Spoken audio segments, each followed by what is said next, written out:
کبھی آپ نے غور کیا ہے کہ اس گھر کا ماحول کیسا ہوگا جہاں ایک نہیں، دو نہیں بلکہ 5 CSP آفیسرز ہوں؟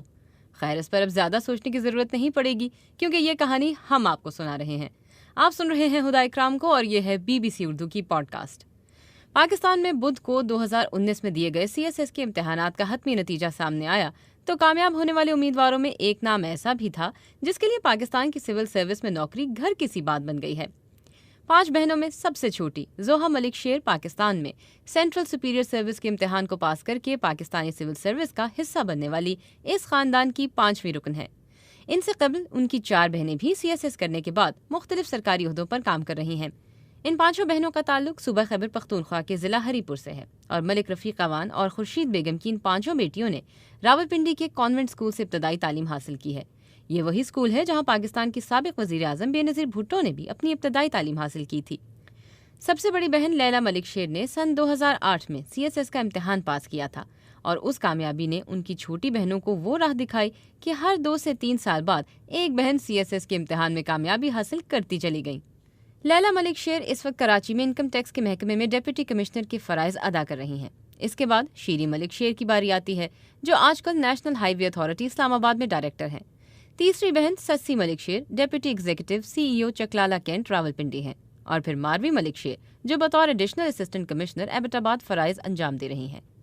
زوہا ملک سب سے چھوٹی بہن ہیں اور 17 جون کو جاری کیے جانے والے نتائج کے مطابق وہ آفیسرز مینجمنٹ گروپ میں شمولیت اختیار کریں گی۔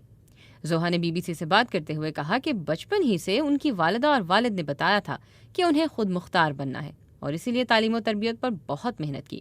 ہمیشہ یہی بتایا گیا تھا کہ انہیں دنیا میں کچھ کرنا ہے، کچھ ایسا کرنا ہے جو یاد رہ جائے، خود کو خود مختار بھی بنانا ہے اور ملک و قوم کی خدمت بھی کرنی ہے۔ ان بچیوں کے والد ملک رفیق اوان وابڈا سے SDO ریٹائرڈ ہیں۔ ان کی آبائی رہائش تو ضلع ہری پور میں ہے مگر ایک عرصے سے وہ راولپنڈی میں مقیم ہے۔ 17 جون کو جب CSS کے کامیاب امیدواروں کے نتائج کا اعلان ہوا اور ان سے رابطہ قائم کرنے کی کوشش کی گئی تو ان کا ٹیلی فون تقریباً 2 گھنٹے تک متواتر مصروف تھا۔ جب ٹیلی فون ملا اور ان سے بات چیت شروع ہوئی تو انہوں نے خود ہی بتایا کہ آج بڑا عجیب اور خوشی کا دن تھا۔ وہ بتانے لگے کہ جب ان کی 5ویں بیٹی کی پیدائش ہوئی تو اس وقت ان کے رشتہ داروں نے انہیں مبارکباد دینے کی جگہ ان سے افسوس کا اظہار کیا تھا کہ اس مرتبہ بھی بیٹا نہیں ہوا۔ بیٹی پر تو انہیں کوئی غم نہیں تھا مگر عزیزوں رشتہ داروں کے رویے پر کچھ افسوس ضرور ہوا تھا۔ ان کا کہنا تھا کہ آج جب کئی سال بعد ان کی 5ویں بیٹی نے بھی CSS کا امتحان پاس کر لیا ہے تو رشتہ دار مبارکباد دینے کے لیے ٹیلی فون پر ٹیلی فون کر رہے ہیں اور گھر میں مہمانوں کا تانتا بندھا ہوا ہے۔ اکثریت وہی لوگ ہیں جو 5 بیٹیوں پر کھلے یا ڈھکے چھپے انداز میں ان سے افسوس کا اظہار کر چکے ہیں۔ ان کا کہنا تھا کہ ان کی 4 بیٹیوں کے نام افسانوی کرداروں لیلا، شیریں، سسی، ماروی کے ناموں پر ہیں۔ اس کے پیچھے بھی خواہش تھی کہ ان کی یہ بیٹیاں ملک و قوم کے لیے ایسا کام کریں گی جس میں ان کی شہرت ہوگی، جبکہ 5ویں بیٹی زوہا کا نام قرآن سے لیا گیا ہے جس کا مطلب روشنی کا آغاز ہے۔ ملک رفیق اوان بیٹیوں کی کامیابی کو بھی اپنی اہلیہ کی انتھک محنت اور لگن کا نتیجہ قرار دیتے ہیں۔ ملک رفیق اوان بتاتے ہیں کہ بچپن میں بیٹیوں کو کوئی ڈانٹ ٹپٹ نہیں کی اور اس کی ضرورت بھی کبھی نہیں پڑی۔ انہوں نے بتایا کہ بچیوں کی پڑھائی اور ان کے معاملات کو ان کی والدہ خورشید بیگم دیکھا کرتی تھیں۔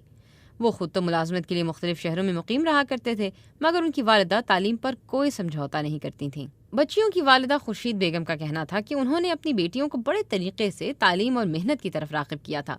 بچپن میں پڑھائی کے لیے ایسا ہوتا تھا کہ وہ ان کو کہتی تھیں کہ جلدی سے ہوم ورک ختم کر لو اور جو پہلے ہوم ورک کرے گا اسی کو سائیکلنگ کی اجازت ملے گی۔ پھر ان کو سبق جلدی یاد کرنے پر چاکلیٹ یا کوئی اور چیز دلانے کا لالچ دیا کرتی تھیں۔ ان کا کہنا تھا کہ کبھی بھی پڑھائی اور پھر ہوم ورک پر کوئی سمجھوتا نہیں کیا۔ ان دونوں کی زندگی کا مقصد صرف اور صرف بچیوں کا بہتر مستقبل تھا جو کہ ان کی ذمہ داری تھی۔ ساری زندگی کبھی بھی تعلیم و تربیت کے علاوہ کسی اور وجہ سے ڈانٹ ڈپٹ نہیں کی تھی۔ ہمیشہ رات کو بیٹھ کر ان کے ساتھ پڑھائی کے علاوہ بات چیت ہوتی تھی۔ ان کو بڑے لوگوں کے مختلف واقعات سنائے جاتے تھے، ان کی بات سنی جاتی تھی، ان کے مسائل کو اگر کوئی ہو تو سمجھنے کی کوشش ہوتی تھی اور ان کا حل تلاش کیا جاتا تھا۔ خورشید بیگم کا کہنا تھا کہ سب والدین کو چاہیے کہ بیٹیوں پر بیٹوں کو ترجیح نہ دیں، کبھی بھی نہیں۔ بیٹیوں کو اچھی تعلیم دلائیں۔ بیٹیوں کو اگر والدین اعتماد دیں گے تو وہ بہت کچھ کر دکھائیں گی جس کی کوئی توقع بھی نہیں کر سکتا۔ ملک رفیق اوان کا کہنا تھا کہ ملک و قوم کی ترقی کے لیے معاشرے کو سمجھنا ہوگا کہ بیٹیاں بوجھ نہیں ہوتی۔ دونوں میاں بیوی کا کہنا ہے کہ اب ان کی ایک ایک بیٹی 500 بیٹوں پر بھاری ہیں۔ انہوں نے وہ کر دکھایا جو بیٹے بھی کم ہی کرتے ہیں۔